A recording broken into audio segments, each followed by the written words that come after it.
Let me start by asking you your assessment of the situation in Afghanistan right now with U.S. troops almost completely out after 20 years. Well, Judy, I think the U.S. has really messed it up in Afghanistan. You see, first of all, they tried to look for a military solution in Afghanistan when there never was one. And people like me who kept saying that there's no military solution, who know the history of Afghanistan, people like me were called anti-American. I was called Taliban Khan. For anyone who objected to this way of, I don't know what the objective was in Afghanistan, whether it was to have some nation building or democracy or liberate the women, whatever the cause was, the way they went about it was never going to be the solution. So when they finally decided that there is no military solution, unfortunately, the bargaining power of the Americans or the NATO forces had gone. When there were 150,000 NATO troops in Afghanistan, that was the time to go for a political solution. But once they had reduced the troops to barely 10,000, and then when they gave an exit date, the Taliban thought they had won. And so therefore it was very difficult for now to get them to compromise. It's very difficult to force them into a political solution. So because they think that, they won. Well, whatever has happened in the past, right now, the Taliban are on the ascendancy. They are, in fact, saying President Ghani should step down from office right now. Do you think he should? My view was that when President Ghani went for the presidential election, already the talks with Taliban had started. And Pakistan, I have to say, played a huge part in pressurizing the Taliban to talk to the Americans. So the Taliban were already talking to the Americans. And so I felt that President Ghani should not have gone for his election then. He should have waited. He should have made an inclusive sort of, the moment he held the elections, the Taliban became outsiders and he was the president. I felt that he should have delayed the election so that everyone could have been included in the electoral process. So there would have been some political settlement. But once he became the president, he then wanted the Taliban to come and talk to him. Taliban did not refuse to talk to him. They were willing to talk to the Americans, to the other Afghan leaders, but they would not talk to President Ghani. And that's where the deadlock took place. Well, whatever has happened in the past, as we said, the Taliban now is on the rise in Afghanistan. Is that a good outcome for Afghanistan? See, the only good outcome for Afghanistan is that if there is a political settlement which is inclusive, so they form some sort of a government that includes all sorts of different factions there, and obviously Taliban part of that government. The worst situation in Afghanistan would be if there's a civil war and a protracted civil war. And from Pakistan's point of view, that is the worst case scenario, because we face two scenarios. One, a refugee problem. Already Pakistan is hosting over 3 million Afghan refugees. And what we fear is that a protracted civil war would mean more refugees. Our economic situation is not such that we can have another influx. Secondly, the worry is that the civil war will flow into Pakistan, because the Taliban are basically ethnic Pashtuns. Now, there are more Pashtuns on our side of the border than in Afghanistan. And so the worry is that if this goes on, the Pashtuns on our side will be drawn into it. So that also is the last thing we want. And I do want to ask you about Pakistan. But before we leave Afghanistan, the United States has been asking your government for many years to help in the effort to fight the Taliban in Afghanistan. But the U.S., other organizations now say they have massive amounts of evidence that Pakistan has helped the Afghan Taliban with military, with intelligence, has helped them financially. How do you explain that this is a terrorist group operating in Afghanistan? How do you explain the support your government has given repeatedly over the years to the Afghan Taliban? Judy, I find this extremely unfair. And so you should know a little bit of the history. Come 9/11, Pakistan had nothing to do with what happened, the terrorist act in New York. Pakistan, in the sense that Al-Qaeda was based in Afghanistan, there were no militant Taliban in Pakistan, no Pakistani was involved, and so when the Pakistani government decided to join the US's war on terror, this country was devastated by that. 70,000 Pakistanis died in that war, which we had nothing to do with. We had over $150 billion lost to the economy. Now, you know what happened in Pakistan? We had these, in the 80s, the militant groups created to fight the Soviets, funded by the Americans, trained by the Pakistan Army. When we joined the American war on terror, and these groups were trained to fight foreign occupation, which was the Soviets, but now when the Americans came, we told them that no, this is no longer jihad, it's terrorism. They turned against Pakistan. So at one point, Judy, we had 50 different militant groups attacking the Pakistan Army and the security forces. So we, as I said, lost 70,000 people. To be blamed for NATO and US not succeeding in Afghanistan, I find is extremely unfair. It's not the only thing that's blamed, but it's an important thing that's blamed, in that the Afghan Taliban has always been able to have a safe haven next door in Pakistan. And again, the U.S. says it has mountains of evidence that your ISI, other elements of the Pakistan military, have helped the Taliban in Afghanistan over the years. Just in the last few days, there's a report 10,000 Pakistan fighters have crossed over the border to help the Taliban in this most recent fighting. So this is going on right now. Judy, for a start, this 10,000 Taliban, or they call, the Afghan government said, jihadi fighters have crossed over. This is absolute nonsense. Why don't they give us evidence of this? Firstly, let me just go back. When they say that Pakistan gives safe havens, sanctuaries to Taliban, where are these safe havens? When we say there are 3 million Afghan refugees in Pakistan, who are, by the way, the same ethnic group as the Taliban, Pashtuns. Now, there are camps of 500,000 people. There are camps of 100,000 people. And Taliban are not some military outfit. They are normal civilians. And if there are some civilians in these camps, how is Pakistan supposed to hunt these people down? How can you call them sanctuaries? Time and again, Pakistan has said, please take back these 3 million refugees. Huge burden on our economy. But Afghanistan was never in a situation. There's more or less been constant fighting for almost 40 years. So therefore, Pakistan is left with these refugees. Amongst these refugees, if they are Taliban fighters or supporters, how are we supposed to know? And we have been saying this time and again to the US.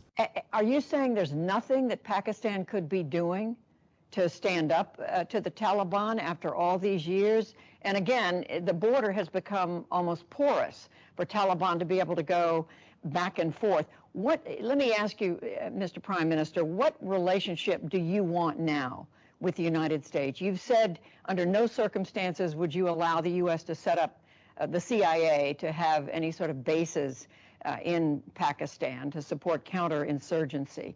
But are you saying no cooperation with the U.S. To fight terrorism? Judy, let me first clarify. The border between Pakistan and Afghanistan is 1,500 miles long. It is one of the most mountainous countries, and it never had a border. This is called the Durand Line. People freely crossed from one side to the other. The tribes were divided by the British when this border was made in 1947. So there was never any border. Now, what Pakistan has done, in order to stop these accusations that we are sending in people from here, this is the first time the border has been fenced. We have spent a huge amount of money to fence 90% of the border today. And finally, we will have a complete border there where there was nothing before. Now, when you say about US having bases for counterterrorism, please let me make you understand this. When a country loses 70,000 people and is bankrupted by this war on terror, when we joined the US after 9/11, we do not have the capacity to have any more fighting within our border, any terrorism within our country, because when we were in the height of that war on terror, which Pakistan joined, there were suicide bombs taking place all over the country. The businesses collapsed, tourism collapsed. So what we do not want to be is part of any conflict. Now, if there's a conflict going on in Afghanistan and there are bases in Pakistan, we then become targets. We will then become part of a conflict which we were in the last 15 years, and we do not want. We want to be partners in peace, but not in conflict. So are you saying, what sort of relationship do you want? What do you expect from the United States at this point? You're looking for a trading relationship. What is it that you want your relationship with the United States to be after this very fraught period of the last 20 plus years? Well, Judy, the last relationship was transactional. Pakistan was more like a hired gun. The US says that we paid you, gave you aid, and that's why you were fighting this so-called war on terror. Pakistan, on the other hand, felt that here was a country which had no need to be part of this war. It loses 70,000. I mean, which other country has lost 70,000 people fighting for someone else's war? So Pakistanis felt that here we were fighting US's war, our economy devastated, aid was minuscule compared to the amount of money we lost in the economy, and yet we were blamed for the failure in Afghanistan. This is the Pakistani point of view. Now, Pakistan's position is very straightforward. We want to help, and we have helped, getting the Taliban to talk to the US, got them on the dialogue table, and this will be vouched by Zalmay Khalilzad, who's the American point person in Afghanistan and dealing with the Taliban. We have done our bit. Now, what we cannot afford now, if there is civil war, what US wants is bases in Pakistan, if there's civil war in Afghanistan. So, but if there's civil war in Afghanistan, bear in mind, more than the Pashtuns in Afghanistan, only about 1/3 to the Pashtun population, so 2/3 are in Pakistan. We will immediately get stuck into it. There will be terrorism within Pakistan in support of the Pashtuns. We do not want, apart from anything else, our country cannot afford it. We have just recovered from a desperate economic situation, and we do not want to go through it again. I hear that message. At the same time, do you expect that if the Taliban does succeed in Afghanistan, you're going to have a country next door where women, for one thing, are not allowed to have an education after the age of 8, that you're going to have a country run by a group of terrorists, in effect? But Judy, what are we supposed to do about it? I mean, here were the US for 2 decades in Afghanistan trying to force a military solution. The reason why we are in this position now is because the military solution failed. Now, what choices have we got? The best choice is that somehow we have a political settlement of Afghanistan where it is, as I repeat, an inclusive government. So Taliban sit down with the other side and they form an inclusive government. This is the best outcome. There is no other outcome because the military solution has failed. Then why isn't Pakistan, why can't Pakistan use more of your influence to get the Taliban to sit down and to agree to some sort of solution? Because right now, as you just said, that looks very, very difficult. But Judy, look, short of taking military action, and by the way, military action, how do you take military action against Taliban in Pakistan? Because apart from their leaders, a few families living here, all we have are refugee camps. And what are we supposed to do there to flush out a camp of 500,000, how many hundreds of maybe Taliban fighters are there? How do we know that? So Pakistan's response is that if you want us to help you, then take back the refugees, then hold Pakistan accountable. In this current situation, all we can do is, whatever influence we have, push the Taliban for a political settlement, and I can tell you, no country has tried harder than us. Short of military action, we have done everything. But I repeat, when they think that the US is exiting and they are going to win, how much leverage have we got left? And in any case, half of Afghanistan is in Taliban hands. Why do they need sanctuaries in Pakistan?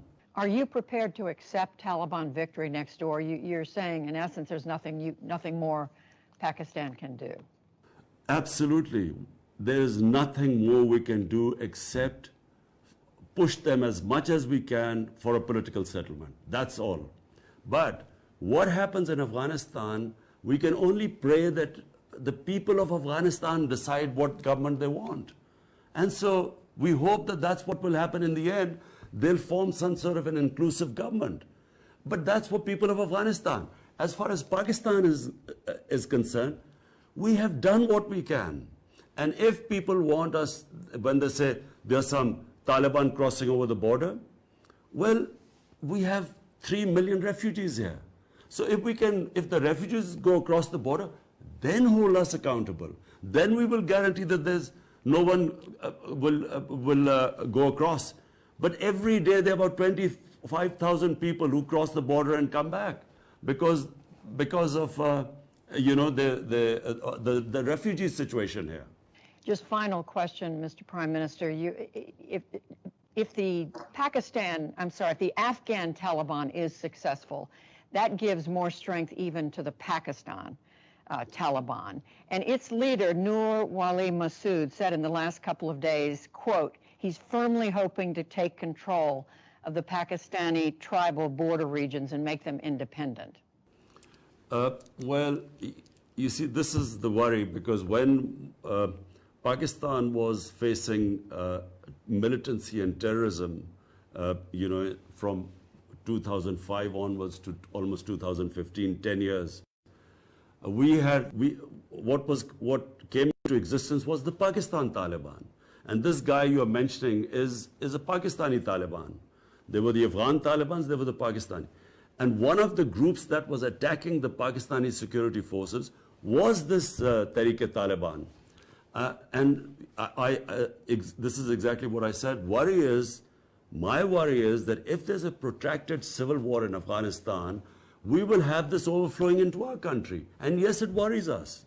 Last thing, I do want to ask you, take just a moment to ask you about a comment you made about the role of women in your country. You said in an interview last month that women themselves bear a large part of the responsibility for the concerning rise in the number of rape cases in Pakistan. I want to ask you if you truly believe that. I mean, you're someone, you've lived in the West, you've traveled widely around the world. Do you believe women bear a large part of the responsibility for this? Look, Judy, anyone who commits rape, solely and solely that person is responsible. So let's be clear about that. No matter how much ever a woman is provocative or whatever she wears, the person who commits rape, he is fully responsible. Never is the victim responsible. My comments were completely taken out of context. They were simply talking about Pakistan society, where we are having a sharp rise in sex crimes. And sex crime does not include just women. More than rape, child abuse, which is going through the roof. So my comments were in that context, and it was, I use the word parda. In Islam, parda does not mean just clothes. And parda is not restricted to women only. Parda is for men as well. It means bringing the temptation down in a society. This is what I was talking about, and it was taken out of deliberately. And I have to say, because I know all the interviews I've given, never would I say such a stupid thing where a person who's raped is responsible for somehow. It's always the rapist that is responsible. Do you believe that the importance in your country of Islam complicates your ability to do something, to take a stronger stand against violence against women? Absolutely not. Islam gives dignity, respect to women. In fact, let me say, having traveled all over the world, I find that in Muslim countries, in Pakistan, even in other Muslim countries I've seen, women have far more treated with respect and given more dignity. You have odd cases everywhere in the world, but you look at the situation in Pakistan even now, I mean, look at the rape cases here, compare it to Western countries, they are minuscule compared to them. Yes, we have our issues, we have certain cultural problems, every nation has that. But that comes with cultural evolution, with education. But as far as a woman's dignity goes, respect, I can say after going all over the world, this society gives more respect and dignity to women. Prime Minister Imran Khan, thank you very much. We appreciate it. Thank you. वज़ीर-ए-आज़म इमरान खान अमरीकी नशरियाती इदारे PBS को interview दे रहे थे, जिसमें उनका कहना था कि इस वक्त अमरीका अफगानिस्तान में बुरी तरह फंस चुका है। पाकिस्तान ने तालिबान के साथ मुज़ाकरात में अहम किरदार अदा किया। अमरीका अफगान मसले में नाकाम हो चुका है। अफगानिस्तान में ऐसी हुकूमत बनाई जानी चाहिए थी जिसमें सब फरीकैन को शामिल किया जाता। उन्होंने कहा कि अफगान मसले का वाहिद हल सियासी तस्वीर में है। अमरीका अफगान मसले का फौजी हल निकालने में नाकाम रहा है।